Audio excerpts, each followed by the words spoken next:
시편 35편 4절에서 9절까지 시작.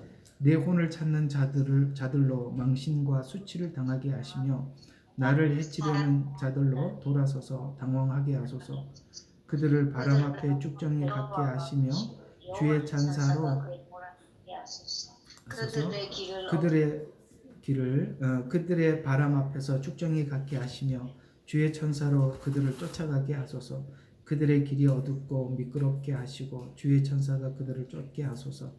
까닭없이 그들이 나를 잡으려고 구덩이에 그물을 감추었고 까닭없이 그들이 나의 혼을 취하려고 구덩이를 팠나이다.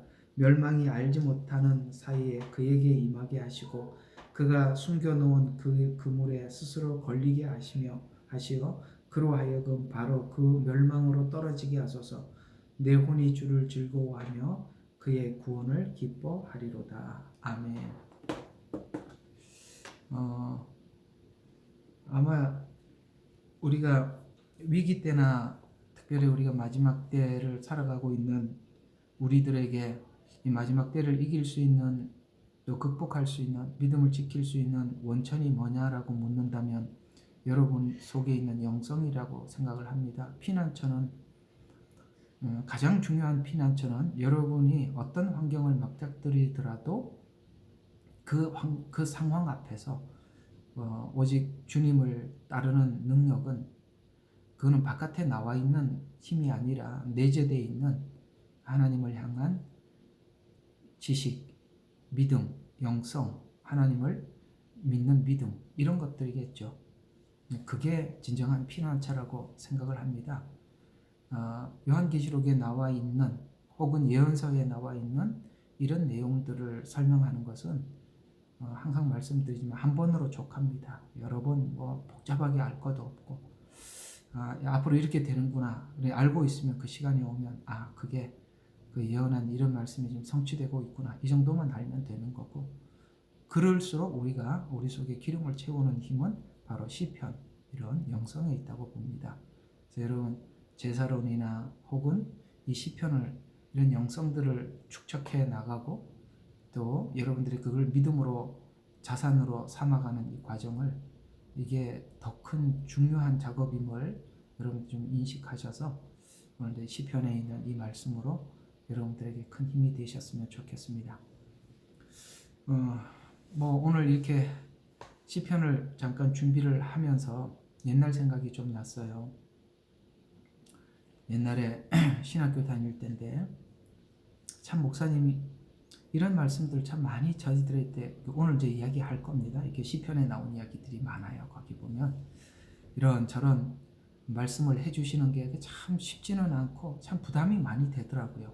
그러니까 피교육자 입장에서 그것도 이제 전도사다 보니까 굉장히 많이 참 어렵다. 참 이게 과연 이렇게까지 필요한 건가 이렇게 생각을 해왔습니다만 오랜 시간 목회하면서 현장에서 뛰면서 제가 경험한 바로는 이것이 정말 필요하고 굉장히 중요하다는 것을 새삼 느껴져서 그때는 그저 이렇게 해야 한다라는 부담으로 받아들였지만 지금 돌아 생각해 보면 이것이 진짜 중요한 부분들이었고 참 말했을 때 목사님이 그걸 가르쳐 줬을 때 못 알아듣는 우리를 보고 얼마나 답답해 했을까 이런 생각도 듭니다.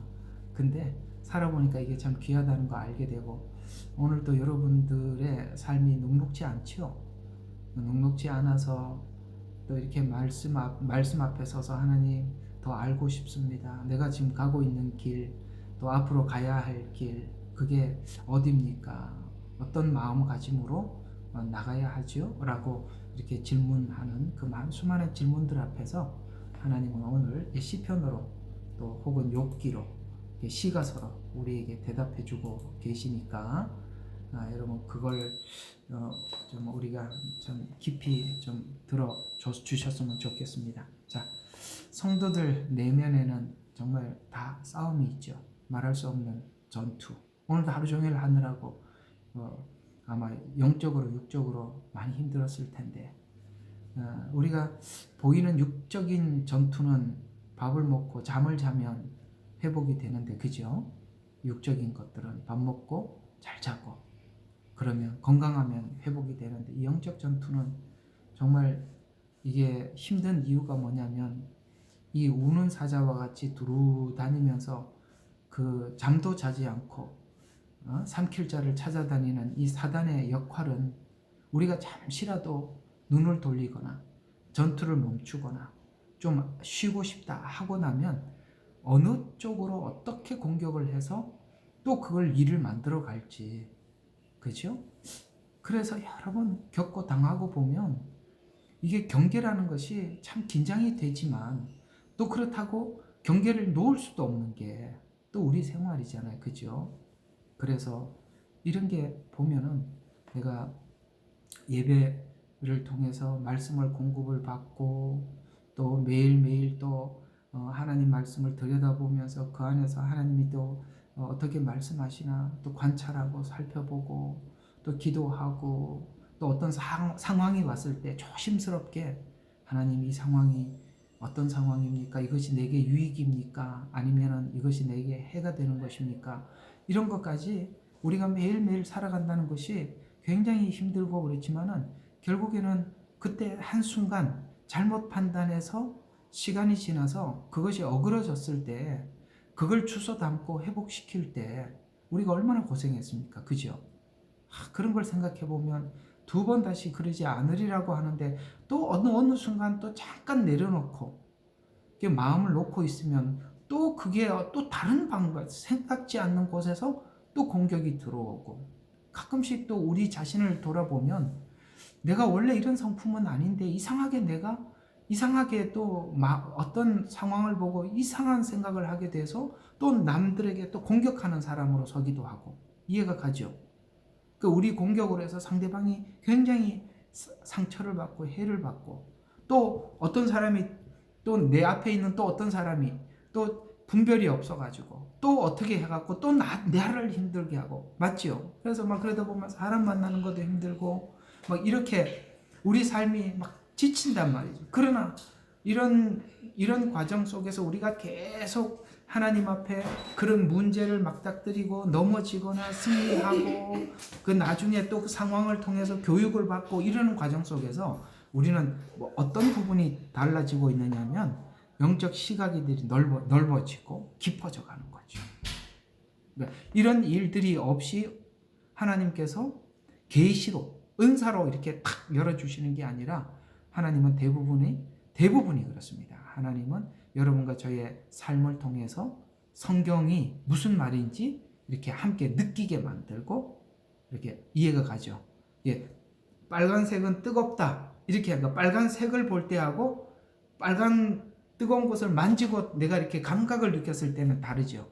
빨간색은 뜨겁다 이렇게 생각하고 이해하고 있는 것과 내가 만져보고 이게 정말 뜨겁네 이렇게 하는 건 다르듯이 하나님은 우리에게 생활을 통해서 직접 겪게 하고 그럴 때 성경이 더 밝게 보이게 되고 이 성경이 우리에게 무슨 말을 하고 있는지 우리가 들을 수 있는 귀가 생기더라 이런 말이죠. 이런 일들이 여러분 참 피곤하지만 계속 하나님께서 하나 끝나면 다음번이 오고 또 끝나면 다음번이 계속 우리에게 찾아오는 이유는 그렇게 해서 우리를 지금 뭔가 만들어 가시고 없는 부분들을 하나님께서 챙겨주시고 더 자라가게 되고 영적인 안목이 깊어져 가고 이렇게 하기 위해서는 하나님께서는 우리의 인생에 필연적으로 그런 상황이 있어야 한다는 것이죠. 그래서 이게 바로 영적 전투인데 이런 부분들을 다루어서 우리에게 설명해 주는 것이 시가서예요. 시가서는 그래서 중요합니다. 제가 지어낸 언어인데요. 성도들을 보면은 성도들의 신앙을 보면 신약적 영성을 가진 분들이 계시고 구약적 영성을 가지는 분들이 있는데 저는 추천을 한다면 영성은 구약적 영성을 가지라 그렇게 부탁합니다. 신약은 결론만 알고 있고 과정을 몰라요. 원인과 과정을 잘 모르고 결론만 알기 때문에 이 과정에서 실수를 많이 하게 돼요. 그런데 구약은 역사를 기록하잖아요. 긴 시간 역사를 기록하잖아요. 왜 역사가 필요했냐면 사실을 증명해야 돼. 누군가의 체험을 통해서 우리에게 전달해야 되기 때문에 그런 사실을 기록한 거예요. 그래서 구약을 보게 되면 사실 우리 속에 깊은 영성이 뿌리를 내리게 되지만 신약은 결론만 알고 있어서 우리가 과정을 밟아가는 과정 속에서는 상황 속에서는 사람들이 많이 실수할 수가 있지요. 그런 차원에서 여러분들에게 영성 이 부분을 좀 다루기 위해서 제가 그래서 구약 쪽을 지금 많이 다루고 있어요. 가만히 생각해 보세요. 주일 낮 예배 에스겔서 구약이죠. 저녁은 계시록. 그거는 이제 최종 결론이기도 합니다. 그건 꼭 한번 알아야 되니까 하는 거니까요. 월요일 날 또 뭐죠? 제사론. 전부 다 모세오경입니다. 그렇죠? 그 다음에 수요일 날 하고 있는 시편도 뭐죠? 구약이죠. 그러니까 이런 차원에서 저는 여러분들에게 영성을 많이 요즘 이렇게 다루고 있다는 것도 알아두시면 좋겠어요. 아시겠죠? 자, 우리가 이렇게 영적 전투에는 두 가지가 있어요. 하나는 전투도 경계도 있고 실제적인 싸움도 있습니다. 경계와 싸움. 그래서 군대 가면 경계와 전투 이 두 가지를 가르치죠. 전투는 그래서 군대에서는 그런 말이 있어요. 전투에 실패한 군인은 용서받을 수 있어도 경계에 실패한 군인은 용서받을 수 없다. 이게 아주 명언처럼 내려오는 군대의 말입니다. 경계. 여러분 경계를 실패하면 우리는 실제 전투를 치러야 합니다. 그죠? 근데 더 좋은 방법이 뭐죠? 경계를 명확히 해서 분별을 해나가는 거죠.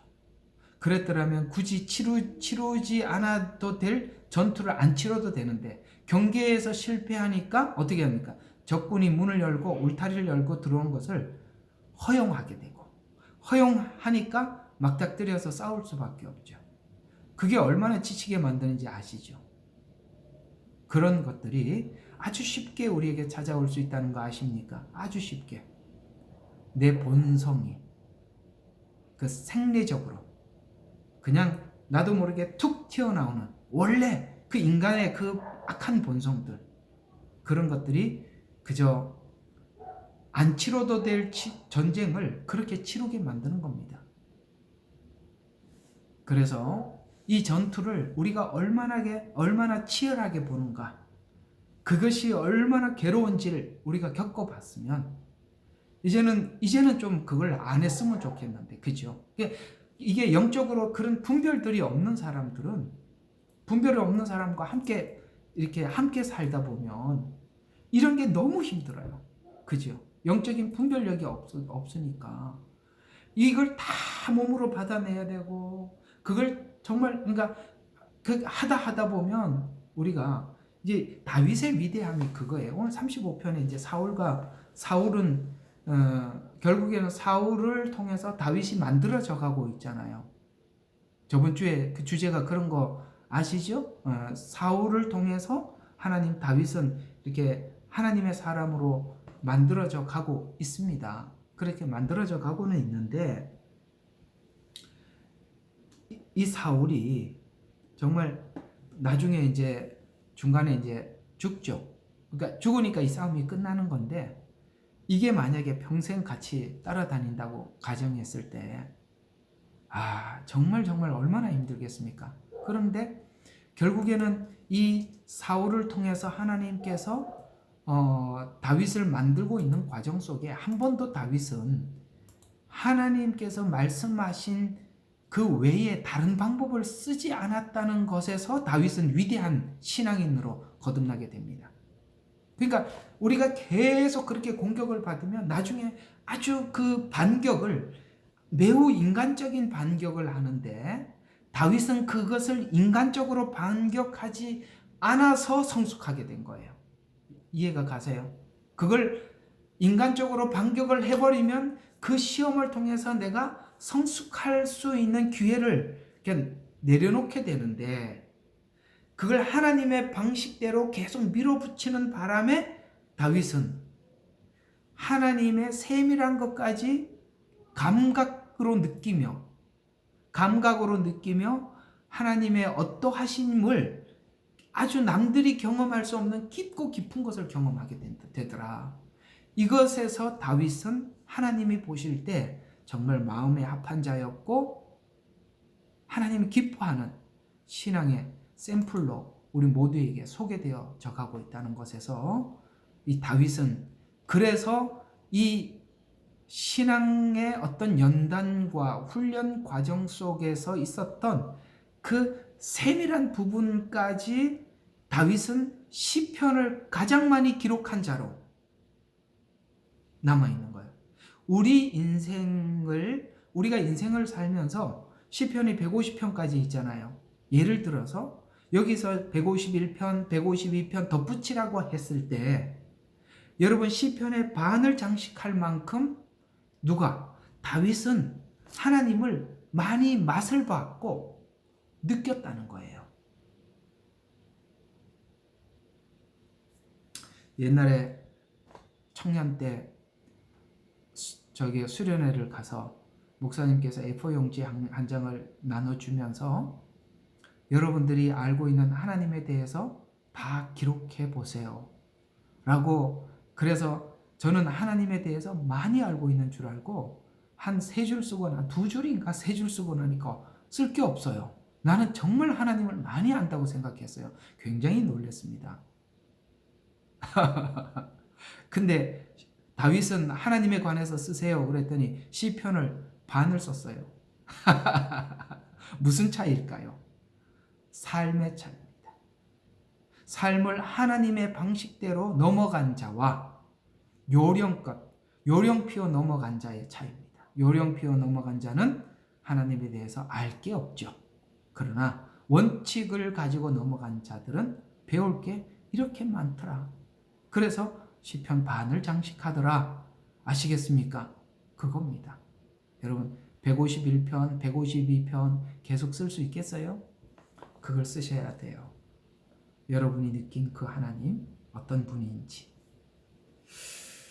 그래서 이 전투가 얼마나 치열하게 보이는가 아닌가는 이 죄가 얼마나 심각하고 전염성을 가지고 있으며 아시겠죠? 그러니까 내가 상대방에게 죄를 전해주면 그 전해받은 사람이 내가 어떤 그 사울이 다윗을 공격하듯이 이렇게 영적으로 다윗을 공격을 했을 때 그 공격을 사울이 다윗을 공격했을 때 다윗이 사울처럼 반응하지 않고 하나님의 방식으로 반응을 해서 그는 자기의 신앙의 원동력을 삼았다는 거죠.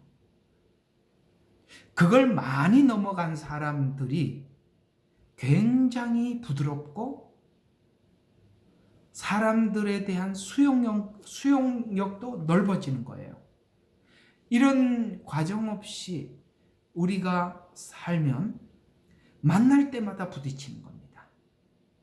사울과 사울의 만남은 결코 연합할 게 단 하나도 없겠죠. 사울과 사울이 뭘 연합하겠어요? 그러나 사울은 공격하고 다윗은 하나님의 방식으로 받아내고 끊임없이 그렇게 받아내더라는 거죠. 거기서 다윗은 굉장히 깊어져 갔죠.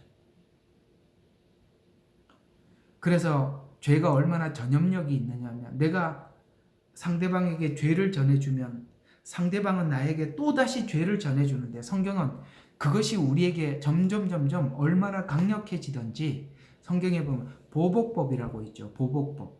그게 구약에 보면 보복법 아시죠? 예를 들어서 이렇게 하면 너는 이렇게 갚아주고 이렇게 하면 이렇게 이게 보복법이라는 거예요.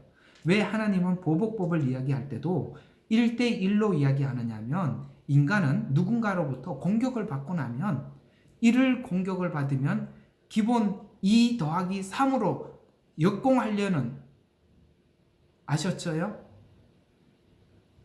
다 알고 지금 알고 듣는 거죠? 예.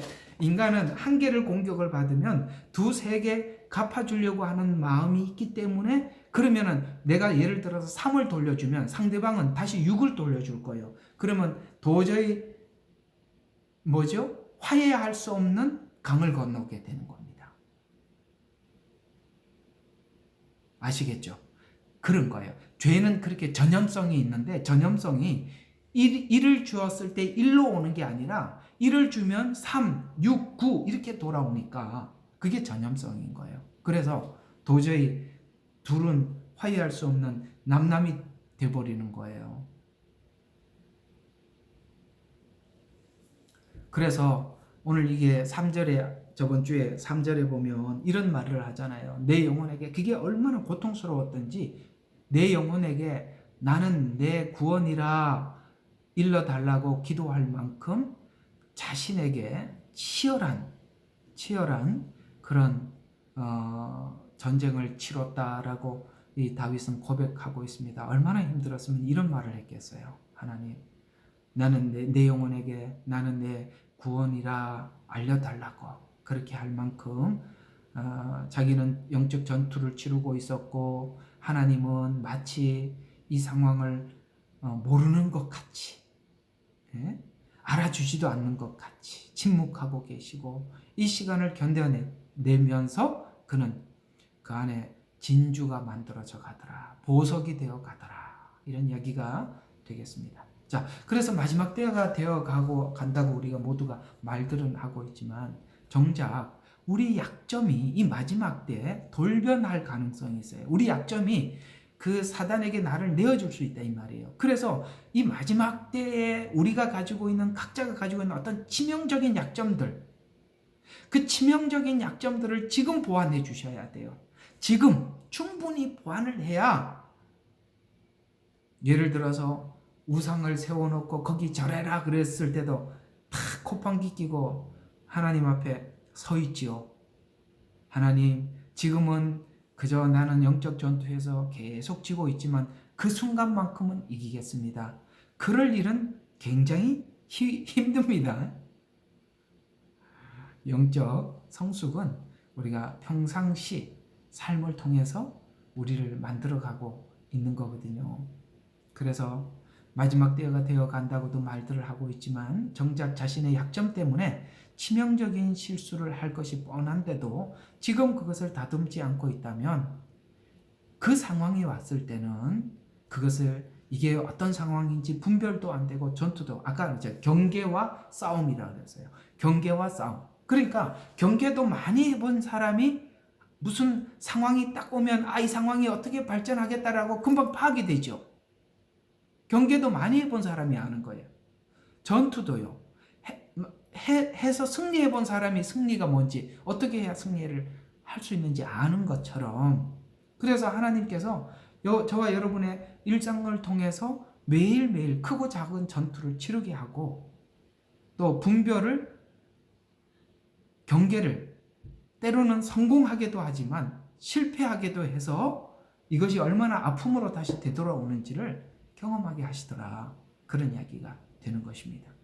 수렁에 우리가 오랫동안 빠져보았던 사람들은 그 수렁이 얼마나 깊은지 알죠. 여러분 어떤 한 가지가 우리가 거기 한번 빠져보면 그게 얼마나 깊은 줄 아는데 문제는 수렁은 스스로 나올 수 없다는 걸 배우는 겁니다. 그렇죠. 거기서 힘을 쓰면 쓸수록 어떻게 되죠? 빠져들잖아요. 수렁은 누군가가 건져줘야 돼요. 우리가 그래서 어떤 상황이 되면 자기 힘으로 거기를 벗어나 보려고 몸부림치죠. 그걸 하나님께서 아니야 너는 네 스스로 못 나온단다. 내가 건져줘야 된단다. 이렇게 말을 하면 내가 지금 수렁에 빠져들고 있는 것을 느끼고 있는데 그 말이 귀에 안 들어오죠. 그런데 하나님 막 힘을 쓰면 가만히 둡니다. 그러면 자기가 느끼죠. 내가 힘을 쓰면 쓸수록 빠지는구나. 그걸 배우고 뭡니까? 주님께 손을 내밀지요. 이게 바로 로마서 7장과 8장 이야기입니다.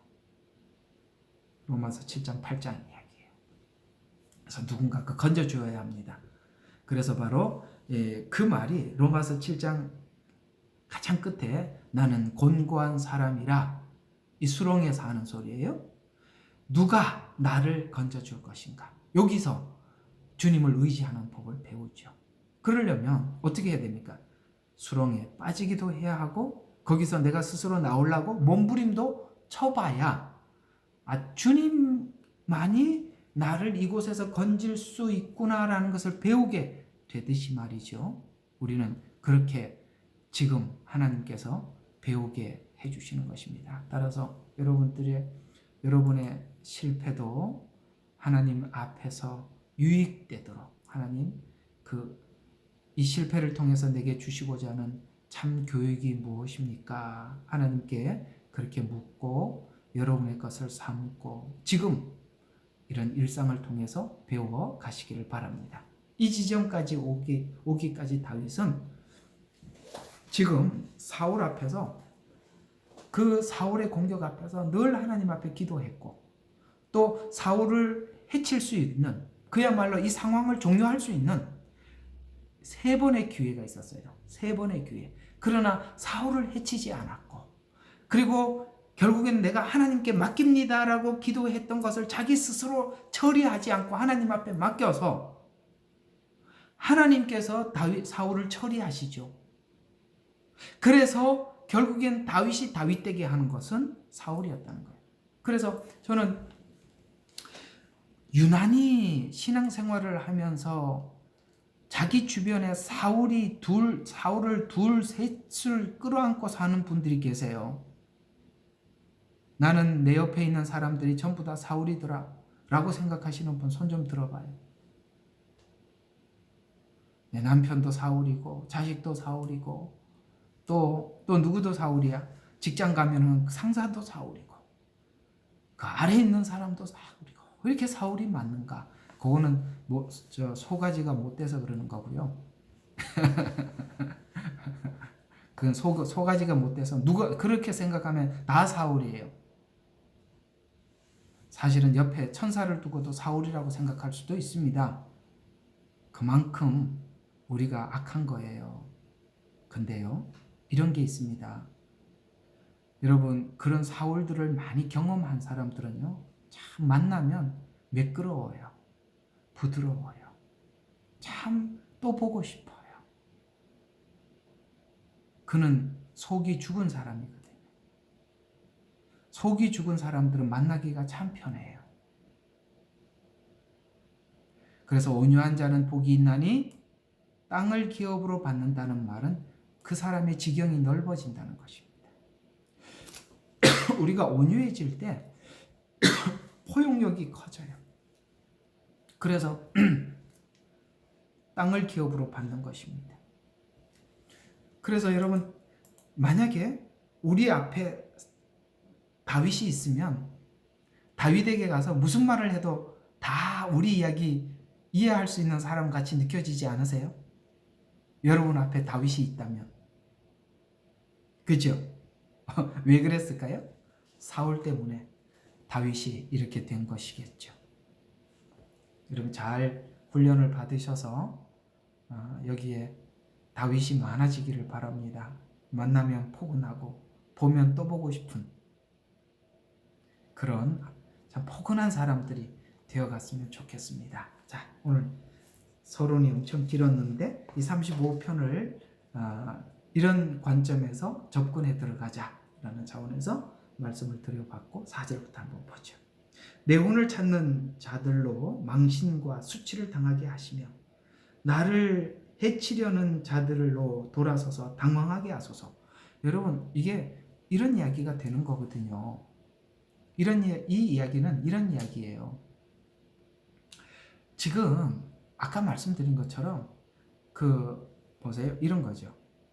10광야에서 다윗을 몰아서 죽음이 앞에 왔지만 다윗은 도리어 사울을 10광야에서 살려주었고 사울은 수치를 당한 적이 있죠. 10광야에서 한번 그런 일이 있었어요. 여기서 한 번만 있었던 게 아니죠. 또 엔게디 동굴 주변에는 3,000명의 군사들이 다윗을 잡으러 왔었습니다. 다윗이 숨은 동굴에는 사울 혼자 들어왔고 다윗은 사울의 옷자락을 베고 사울이 굴에서 나왔을 때 다윗은 사울을 살려준 것을 외쳤어요. 그리고 어떻게 했습니까? 사울은 부끄러움을 당했어요. 또 하길라 광야에 숨어 있을 때도 3,000명을 데리고 추적했지만 다윗은 사울의 창과 물병을 들고 갔습니다. 3번. 오늘 여기 본문에 보세요. 4절에 보니까 내 혼을 찾는 자들로 망신과 수치를 당하게 하시며 나를 해치려는 자들을 돌아서서 당황하게 하소서. 그랬죠. 이렇게 하나님 앞에 맡기고, 이렇게 하나님께 맡기고, 다윗에게는 사울을 죽일 수 있는 기회가 있었을 때 왜 사울을 죽이지 않았냐면 여기 4절에 하나님께 맡겼는데 자기가 직접 처리하지 않은 거예요. 우리는 하나님께 맡겨놓고 오늘 다윗이 이 무방비 상태인 사울을 만나게 이렇게 맡겨드리게 해주면 우리는 이렇게 생각할 수 있어요. 아, 하나님 응답이 왔구나. 내가 직접 처리할 수 있도록 하나님께서 허락하셨구나. 이렇게 생각을 하고 우리가 직접 가서 처리하려고 하겠지요? 그러나 다윗은 그 마음을 하나님께 맡기고 자기가 처리하지 않고 하나님께 맡긴 것을 자기가 처리할 수 있는 상황이 왔지만 여전히 그 맡긴 것을 실천하고 있다는 거예요. 멋있죠? 여러분, 이게 굉장히 어렵다는 거 아시죠? 우리는 이 상황이 오면 하나님께서 내게 기회를 주셨구나. 아이고, 그렇지, 네가 틀리고 내가 옳지 하고 그 자리에서 그냥 칼을 꺼내서 해결하고 끝장을 냈을 겁니다. 그러나 그렇게 하지 않지 않습니까? 왜 그렇게 했을까요? 원칙. 여러분, 신앙생활에는 불변하는 원칙이 있어요. 우리가 어떤 상황이 왔을 때 하나님께서 이렇게 해라, 저렇게 처신해라, 이런 말들이 대부분이 보면 우리가 할 수 없는 일들이에요. 아니, 왼뺨을 쳤는데 웬 오른뺨을 왜 대? 왼뺨을 쳤으면 글쎄 뭐 각자 따라 다르겠지만 그죠? 안 때린 것만 해도 감사한데 또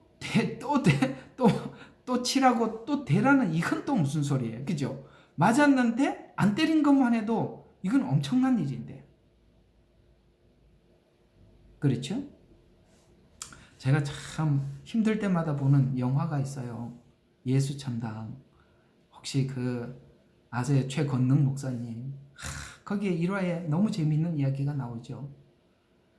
예수님 만나서 복음을 전하고 그 다음에 다니면서 사람들에게 요한복음 나누어주고, 근데 이게 요한복음 책자를 나눠줬더니 세상에 거기다 담배를 말아 피우고 있어요. 그걸 보니까 얼마나 화가 났어요. 동네 사람들이 막 싸우는 걸 보고 가서 말렸더니 이제 둘이 싸우다가 말린다고 최건능 목사님을 한 대 때린 거야. 딱 맞으니까 그 옛날 그 성격 있잖아요. 그 최건능 목사님 사진 있거든요. 딱 보면 사진에도 성질이 나와요. 그런데 딱 맞고 난 뒤에 한 말이 참 우리 마음을 울리게 하더라고요. 그게 이렇게 딱 맞고 그러더라고요. 원래 이름이 최봉석이에요. 나 최봉석이 예수 믿고 죽었는데 한 대 더 때리시오. 그래서 저 진짜 왼뺨을 맞았더니 오른뺨을 돌려 대더구만요. 예. 그랬을 때 하나님 주신 은혜가 어떤 걸까요? 예수님이 우리를 위해서 이렇게 하셨던 거구나. 그걸 배우는 거잖아요. 지나가 보면 그 자리가 참 중요한 자리 같아. 그 자리에 딱 가서 돌아올 수도 있고 그 자리에서 넘어갈 수도 있는데 넘어가는 사람들은 그걸 해본 사람들이에요. 오늘 엔게디, 그 다음에 십광야, 하길라 광야에서 다윗은 사울을 3번 살려줬습니다. 하나님 방식대로 했습니다. 그가 기도한 대로 했어요. 그는 여기서 하나님을 맛을 보지요. 맛. 우리 34장 하면서 오랫동안 했죠. 맛을 봤다고. 맛. 예. 맛을 보는 건 우리 감각으로 아주 가깝게 느끼는 것입니다. 그래서 하나님께 피한 다윗은 하나님으로부터 완전한 보호를 받았다고 그 경험을 우리에게 전하고 있습니다. 그래서 우리가 히브리서 13장 6절에서 하는 이런 말씀들이 이 말씀이구나 하고 이해가 되거든요. 그러므로 우리가 담대히 말하기를 주는 우리를 돕는 분이시니 사람이 내게 무엇을 하든지 내가 두려워하지 아니하리라 하노라는 말은 누구나 할 수 있는 이야기가 아니라 오늘 하나님 방식대로 살았을 때 하나님께서 되갚아주는, 하나님께서 보호해 주시는 것을 경험한 자만이 하나님은 이런 분입니다라고 담대히 말할 수 있고, 그도 앞으로 어떤 상황을 만나든지 간에 그렇게 살 수 있는 사람이 되는 거예요. 그래서 여러분, 나 힘들어요, 난 뭐 어때요, 이렇게 누구한테 하소연을 많이 하려고 그러지 말고 여러분 속에 하나님과 관계 속에서 그걸 좀 쌓아서 좀 부드러운 사람 되세요. 차돌맹이가 돼서 보기만 하면 딱딱해하고 한 대 맞으면 그냥 피가 촥 나니까 말을 못 꺼내. 딱 꺼내서 되돌아오면 돌멩이가 날라오니까. 따뜻하고 포근한 그런 사람이 되어주면 얼마나 거기에 말 한마디에 늘 독소가 서려 있고, 말을 꺼내기가 옆에 있는 사람이 두렵고 무섭고 혹 말이나 잘못하지 않느냐 두려워서 이렇게 내 주변에 있는 사람들을 만들고 있다면, 글쎄요, 나는 똑바로 신앙생활하기 위해서 그러는데요 라고 한다면 저도 할 말은 없습니다만, 그 혼자 그렇게 하시고, 그러면 다른 사람은 만나지 마세요. 혼자 그냥 사시고. 예수님은 온유하십니다. 온유한. 정말 예수님은 나는 온유하고 겸손하니. 그렇잖아요. 예수님 만나면 바리새인들 앞에서 그랬지. 언제 예수님이 딱딱했어요? 그분은 참 온유하셨어요. 그리고 겸손하셨어요. 그러니까 누구나 다 그분 앞에 가서 자고 쉬고 눕는 거예요. 여호와는 나의 목자시니 내가 부족하며 푸른 초장 맑은 신문의 물가로 안심하고 자기를 맡기고 따라간다, 이 말이에요. 온유와 겸손이 결국 하나님의 만드시는 결과물이라는 거예요. 결과가 온유와 겸손이라는 거예요. 자, 5절과 6절 한번 봅시다. 그들을 바람 앞에 쭉정이 같게 하시며 주의 천사로 그들을 쫓아가게 하소서. 그들의 길이 어둡고 미끄럽게 하시고 주의 천사가 그들을 쫓게 하소서. 자, 여러분, 환난은 어떤 일이냐면은 이런 거겠죠. 바람 앞에 쭉정이 같게 하시다라는 것은 하나님 환난을 통해서 그들이 알맹이가 없음을 보게 해주세요, 이런 뜻이죠. 쭉정이 같이 껍데기가. 그래서 환난이 오면 나눠지잖아요. 나눠지죠. 그 속에 참 신앙인과 거짓 신앙인이 나눠지죠. 자신의 탐욕을 채우기 위해서 선을 위장하여 악행을 하는지, 우리가 그 사람 속에 무엇을 가지고 왜 그렇게 하는지 우리는 모르지만 환난이 오면 그것이 드러나고 나누어지는 것입니다. 그래서 현재를 보고 판단하기는 불가능하지만 최후의 하나님의 심판에서 어떻게 나누어 주는지 봐야 되는 거예요. 그래서 우리 이야기를 좀 더 해보고 싶어서 마태복음 13장으로 한번 가보죠. 이 이야기 여기서 한번 좀 풀어보았으면 좋겠습니다. 여러분, 여기 13장은 천국에 대한 소개로 나와 있고, 특별히 그 천국에 관한 소개 안에 네 밭에 관한 이야기가 기록되어 있지요.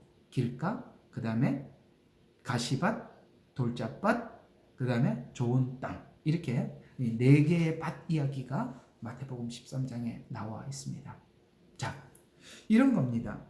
여러분과 제가 들은 복음이 어떤 복음이냐, 여러분이 들은 복음이 어떤 복음이냐에 따라서 그 복음이 참 복음이냐 거짓 복음이냐에 따라서 결국에는 참 복음을 받은 자와 이 복음이 천국 복음이 아닌 복음이 복음답게 복음으로 받지 않아, 하나님 나라 복음으로 받지 않으면 결국은 환난이 왔을 때 그 참 복음을 받은 자와 그 가지고 있는 그 복음이 다른 목적으로, 다른 용도로 받은 사람들은 이렇게 나누어진대요. 그게 내 밭의 이야기예요.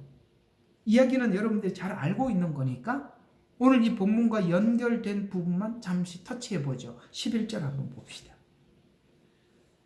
마태복음 13장 11절 주께서 그들에게 대답하여 말씀하시기를 이는 천국의 신비들이 너희에게 알도록 허락되었으나 그들에게는 허락되지 아니하였기 때문이라. 누구든지 가진 사람은 받게 되어서 더 풍성하게 가질 것이며 누구든지 갖지 못한 사람은 가진 것마저도 빼앗기리라. 이 말은 참 제가 이게 굉장히 심오한 이야기예요. 이게 제가 말라기를 알아야 마태복음을 이해할 수 있다고 목요일 날 말씀을 드리고 있어요. 요즘 설교를 하고 있어요. 목요일 날. 근데요. 여기 이런 이야기입니다. 누구든지 가진 사람은 받게 되고 더 풍성히 가질 것이나 여기에서 가진 사람은 뭐지요? 천국 복음을 가진 사람을 이야기하는 거예요. 그러니까 이 복음이 천국 복음이라는 것을 알고 천국 복음으로 믿고 받아들이는 사람들은 성경을 보면 볼수록 이 천국 복음이 어디 가도 다 그 천국 복음이니까 더 넓어지겠죠. 그러나 보세요. 누구든지 갖지 못한 사람들은 가진 것마저도 빼앗긴다라는 것은 성경이 말씀하고 있는 이 복음이 천국 복음인데 다른 용도로 쓰면 자기가 그 하나님 주셨던 그 말씀마저도 잃어버리게 된다. 이런 말씀이 되는 거예요. 이해가 가세요? 여러분들이 이 복음이 천국 복음이라고 알고 믿고 보면 볼수록 이 내용이 이 말씀이 그 말씀이셔서 이게 천국 복음의 이 내용이었어. 그래갖고 여러분들이 이 복음이 더 넓어지는 걸 느끼죠. 그러나 이 복음이 다른 용도로 쓰면 성경이 이상하게 자꾸 닫혀서 몰라요. 있는 것마저도 빼앗긴다 이 말이에요. 그러면 있는 것마저도 빼앗기는 사람이 어떻게 빼앗겨지는지를 한번 볼게요. 어떻게 빼앗겨지는지 한번 봅시다. 그런데 자, 밭이 있어요. 거기다 씨를 뿌려요. 여러분, 씨는 똑같은 씨예요. 문제는 밭이 문제죠. 그렇죠. 씨는 똑같아요. 그런데 밭이 문제예요. 있는 것마저도 빼앗긴다는 것은 그 위에다가 복음을 뿌렸더니 복음을 심었더니 누구는 빼앗기더라. 자, 그러면 19절을 봐요. 누가 빼앗기나? 그러므로 18절부터 봐요. 그러므로 너희는 씨 뿌리는 자의 비유를 들으라. 누구든지 왕국 복음을 듣고서 깨닫지 못하는 자는 여기서 왜 왕국 복음이라고 하느냐? 마태복음은 유대인들에게 보내는 서신이기 때문에 왕국 복음이라고 하는 겁니다. 우리는 천국 복음, 하나님 나라 복음 상관은 없습니다. 그러나 유대인들을 이해시키기 위해서 이 마태복음이 기록되었기 때문에 그들은 천년 왕국을 기다리고 있어요. 그래서 왕국 복음이라는 거예요. 그건 너무 복잡하게 생각할 거 하나도 없어요. 자, 19절 듣고도 깨닫지 못할 때에는 악한 자가 와서 그 마음에 뿌려 놓은 것을 빼앗아 가나니 마음에 뿌린 것을 빼앗아 간대요. 마음에. 자, 복음이 어디다 뿌려지더라? 마음에 뿌려지더라. 15절로 다시 반대로 좀 올라가 봐요. 자, 이렇게 이야기합니다. 자, 14절부터 또 이사야가 예언하여 그들에게 이루어졌으니 말하기를 너희는 듣기는 들어도 깨닫지 못할 것이요 또 보기는 보아도 알지 못하리라. 자, 보고 듣는데 자, 있는 것마저도 빼앗긴다 그랬죠? 그런데 보고 듣는데 빼앗겨요. 왜 빼앗기는지 보세요. 15절 그 백성의 마음이 뭐해지더라? 마음이 무뎌져서 아시겠죠?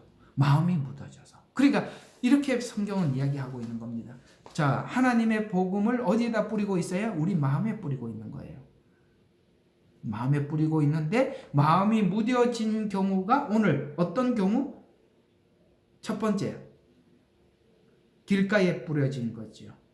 그래서 15절 그러니까 무뎌진 그 마음에다가 뿌려놨더니 깨닫지 못할 때에 악한 자가 와서 그 사람의 마음에 뿌려놓은 것을 빼앗아 가나니 길가에 씨가 뿌려졌다는 것은 곧 이 사람을 두고 하는 말이요. 마음에서 씨앗을 빼앗아 가더라.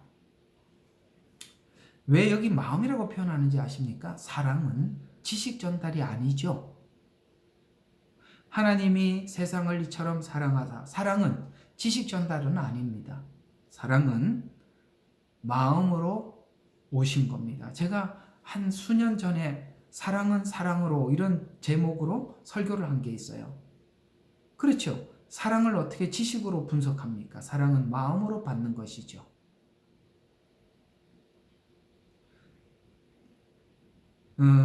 우리가 성경을 읽다 보면 눈으로 읽고 귀로 듣지만 그 눈과 귀에서 읽고 듣는 것이 작동하는 곳은 어디입니까? 마음 아닙니까? 그렇죠? 자, 그 다음에 돌짝밭에 씨가 뿌려졌다는 그 말씀을 듣고 어떻게 합니까? 즉시 기쁨으로 말씀을 받으나 그 사람 안에 뿌리가 없으므로. 왜? 뿌리가 내려지는 것을 허용하지 않기 때문에 그런 거예요. 뿌리가 내려지면 내 삶의 본질이 달라져야 되는데, 그러니까 이중적 삶을 살려고 하면 뿌리를 못 내리죠. 그래서 말씀을 듣고 기쁨으로 말씀을 받으나 뿌리가 없으므로 잠시 견디다가 말씀으로 인하여, 자, 무슨 환란이 와요? 말씀으로 인하여 오는 환란이 올 때는 환란이나 박해가 닥치면 즉시 실족하는 사람이요. 그래서 뿌리를 못 내렸다는 증거는 환란이 와보면 아는 거예요. 그래서 오늘 여기 시편에도 그거예요. 환란을 통해서 껍데기를 날려버리라는 거예요. 하나님께서 우리에게도 환란을 주셨을 때 우리가 휙 날아가 버리는 걸 통해서 내가 그 환란 가운데 내가 날아가는 걸 느끼면서 뭘 느끼게 되느냐면, 아, 내 속에 알맹이가 없구나. 이걸 하나님이 경험하게 하는 거잖아요. 뿌리를 못 내렸구나. 이걸 경험하게 하는 거잖아요. 그래서 하나님께서 그렇게 우리를 경험케 하는 것이 필요하지요. 그 다음에 22절, 가시떨기 사이에 씨가 뿌려졌다는 것은 말씀을 듣기는 하나, 자, 한쪽으로는 세상 염려와 재물의 미혹의 말씀에 억눌려 열매를 맺지 못하게 하는 사람이라 라고 22절은 간단하게 그렇게 이야기합니다. 자, 그럼 무슨 이야기입니까? 악한 자가 뺏어가든지 환란이나 그 다음에 박해가 오면 실족하든지 아니면 미혹에 견디지 못하든지, 이게 다 뭐라고요? 천국 복음을 복음으로 받지 않았기 때문에 나타나는 증상이다. 아시겠어요? 복음을 복음으로 들었더라면 이걸 우리가 실험할 텐데, 복음을 복음으로 안 들으니까 미혹이 와도 못 넘어가, 못 이겨요. 환난도 시험도 못 이기는 거예요. 늘 빼앗아간다는 거 기억하세요. 그런데요, 좋은 땅은요, 우리가 하나님의 말씀을 복음을 복음으로 받고 은혜를 은혜로 받고 나면 최소한 30배 열매를 맺는데요. 30배 열매를 맺는데요. 근데 잠자면 독보리가 뿌려진다라고 말씀하고 있어요. 근데 이 독보리는요, 놀랍죠? 여기 이 독보리 이야기가 중간에 나오는데, 자, 27절 한번 보세요. 26절. 싹이 나고 이삭이 패일 때에 독보리도 나온지라 그 집주인의 종들이 와서 그에게 말하기를, 자, 주인님, 당신 밭에 좋은 씨를 뿌리지 아니하였나이까? 그런데 독보리는 어떻게 생겼나이까? 무슨 말이에요? 종들은 독보리가 보인다 안 보인다? 보여서 말하는 거예요.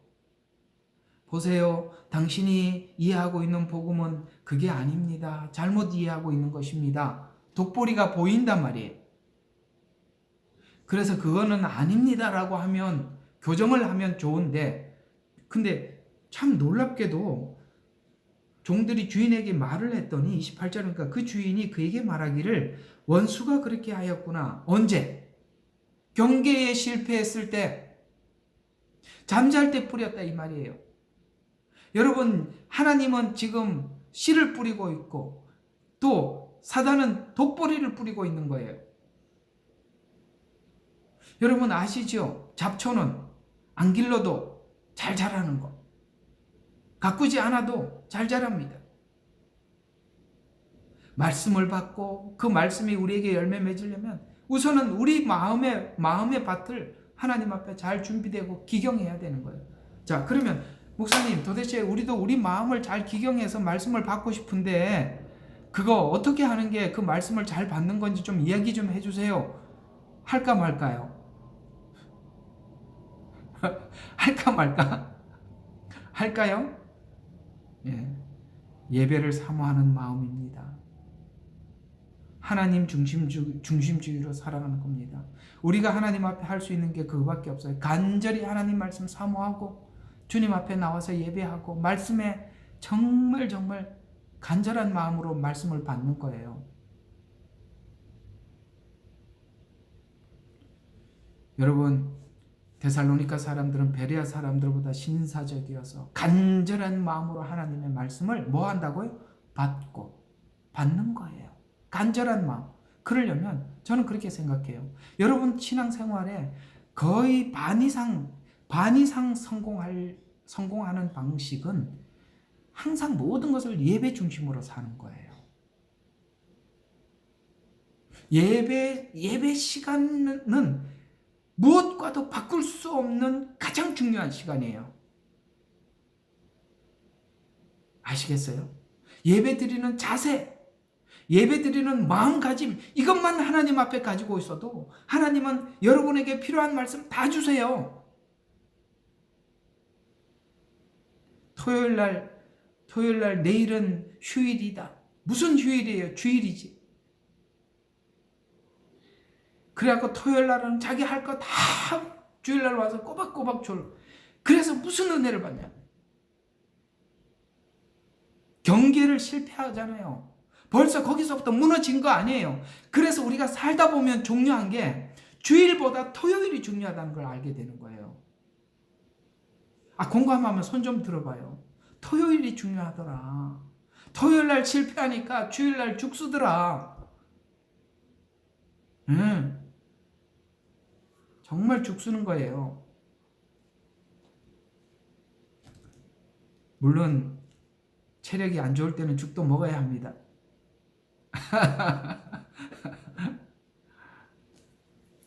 자, 독보리가 추수할 때까지 가만두어라. 무서운 이야기죠. 추수할 때까지 그냥 두랍니다. 양과 염소도 가만히 두었다가 저녁에 갈라내는 거예요. 자, 그러면 오늘 이 천국복음 이야기 좀 하는 데까지 여기까지만 좀 하는데, 자, 그러면 천국복음을 들은 사람들, 좋은 땅은 어떤 반응으로 하나님 앞에 그 말씀 앞에 반응을 할까? 어떤 마음으로 하나님의 말씀에 반응을 할까? 그 반응이 오늘 13장, 이게 13장이 전부 천국에 관한 얘기잖아요. 이렇게 반응한대요. 좋은 땅은요.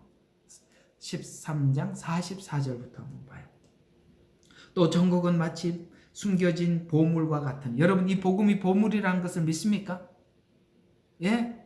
그래서 보물과 같으니 어떤 사람이 그것을 찾으면, 천국 복음을 듣고 찾았어요. 찾으면 어떤 일이 생기느냐? 당연히 이렇게 할 수밖에 없더라는 거예요. 숨겨두고 그 기쁨으로 가서 자기 모든 소유를 팔아 뭡니까? 밭을 샀더라는 거예요. 여러분, 이 복음을 얻기 위해서 자기가 가지고 있었던 옛날에 소중하게 여겼던 거 다 버리고 이거 받기 위해서 그 밭을 샀. 왜냐면은 여러분, 그 밭을 사면 그 안에 있는 보물도 내 거잖아요. 좋은 땅은요, 이렇게 반응이 나타난대요. 그러면 우리가 우리 자신에게 한번 물어볼 필요가 있어요. 나는 그 보화를 얻기 위해서 뭘 팔았나? 뭘 내놨나? 생각해봐요. 뭘 내놨습니까? 하나님께서 여러분이 내놓는 걸, 작은 걸 하나 받고 나면 여러분들이 생각지도 못하는 것을 대갚아 주시는 하나님이세요. 작은 것 내려놓으면 하나님이 주시는 것은 상상을 초월하는 거예요. 그 다음 똑같지요. 45절. 또 천국은 좋은 진주를 찾는 상인 같으니 그가 매우 값진 진주 하나를 찾아. 어떤 사람은 진주를 찾아다니다. 진주를 찾다가 진주를 찾았고, 누구는 우연히 보화를 발견했어요. 여러분, 이건 원래 이 마태복음에서 이렇게 기록된 원래의 의미는 무엇이냐면은, 유대인들은 진주를 찾다가 진주를 찾는 겁니다. 아시겠죠? 메시아를 기다렸다가 만난 거예요. 우리는요, 이방인은 여기 보아처럼 우연히 만난 거죠. 그 두 부류를 따로 설명을 하는 거예요. 그러나 둘 다 반응은 똑같더라. 어떻게 같더라? 자기 소유를 팔더라. 그리고 진주를 사더라. 밭을 사더라. 하나만 더 보죠. 자, 그러면 참신앙과 거짓신앙, 그 안에 있는 알맹이와 죽정이는 여기에서 갈라진답니다. 마태복음 7장 24절 29절 요거까지 하나 더 봅시다. 마태복음 7장 24절 29절. 자, 그러므로 누구든지 이 말을 듣고 행하는 사람은, 자, 말을 듣고 뭐 하는 사람? 행하는 사람. 실천하려고 몸부림치는 사람, 자기 집을 반석 위에 지은 현명한 사람 같아서, 반석은 오직 한 돌이에요. 돌이 여러 개가 아니라 오직 하나. 아시겠어요? 예수 믿는 이유가 오직 하나. 예수, 그 외에는 아무것도 없는 거예요. 그게 반석이에요. 그래서 반석 위에 지은 현명한 사람과 같아서 비가 내리고 홍수가 나며 바람이 불어 그 집이 들이쳐도 무너지지 아니하니. 왜요? 그 집이 반석 위에 세워졌으며 예수 이외에 예수 믿는 이유와 조건이 하나도 없다면 환란이 오든 뭐가 오든 전혀 움직임이 없다. 근데 나의 말을 듣고 행하지 않는 자는 왜 행하지 않죠? 믿지 않으니까 행하지 않는 겁니다. 안 믿으니까 행하지 않는 거예요. 그래서 행하지 않는 자는 누구나 자기 집을 모래 위에 집을, 여기 우리 한국어는 모래라고 표현되지만 원어는 자갈돌 이렇게 나와 있어요. 자갈돌. 믿는 이유가 너무 많지요. 천국도 가야 되고 복도 받아야 되고 건강도 해줘야 되겠고 또 뭐 얘기 좀 해봐요. 수많은 이유들이 있어요. 그래서 이거 안 해줘서 무너지고 저거 안 해줘서 무너지고 이래서 실망하고 저래서 하나님 앞에 돌아서고. 아시겠습니까? 예수 믿는 이유가 너무 많아. 이게 무슨 이게 무슨 잡동사니도 아니고 뭐예요 이게. 예수 믿는 이유는 예수 이외에는 아무도 없는데, 없어야 되는데 너무 많아. 그러니까 무너지는 거예요. 그래서 비가 내리고 홍수가 나며 바람이 불고, 환란이죠. 창수가 나면 무너짐이 심하리라. 예수께서 이 말씀을 마치시고 그 교리에 백성들이 놀라니 이는 주께서 가르치는 것이 권위 있는 분 같고. 서기관이 가르치는, 서기관이 뭘 가르쳤죠? 율법. 아시겠어요? 네. 율법을 가르쳐서, 율법 안에서는 조건이니까, 그 조건이 무너지면 다 무너지니까 율법은 절대 세울 수가 없죠. 아이고, 오늘 많이 못 갔네요. 자, 6절까지밖에 못 갔는데, 자, 오늘 이야기 한번 정리해 볼게요. 오늘 여러분들과 함께 이야기했던 게 그겁니다. 경계에 실패하지 마세요. 네. 여러분, 경계에 실패하지 않고, 경계를 하지 않고 실수해서 여러분들이 잃어버린 세월과 시간이 많지요. 많은 시간 정말 안 해도 될 일들을 무진장 많이 하고 왔을 겁니다. 경계에 실패해서. 그래서 경계에 실패하지 말아야지 했다가도 잠깐 경계를 실패했는데 내 본능이 툭 튀어나와서 또 하지 말아야 될 일을 또 해. 정말 그거 아주 지겹지 않으세요? 사실 저도 지겹습니다. 제가 안 해서 나는 승리했습니다. 여러분은 그렇게, 그 말이 아니라 나도 지겨워서 하는 소리야. 아주 징그레요. 징글징글해요. 아주 꼴도 보기 싫어요. 그만큼 경계가 중요한데도 가끔씩 보면 무방비 상태예요. 무방비 상태에 딱 어떤 하고 나면 내가 경계에 실패했구나라는 정신이 바짝 들 때가 있어요. 그러면 또 정신 차리죠. 우리 서로 정신 차립시다. 아멘. 자, 기도하고 마칩시다.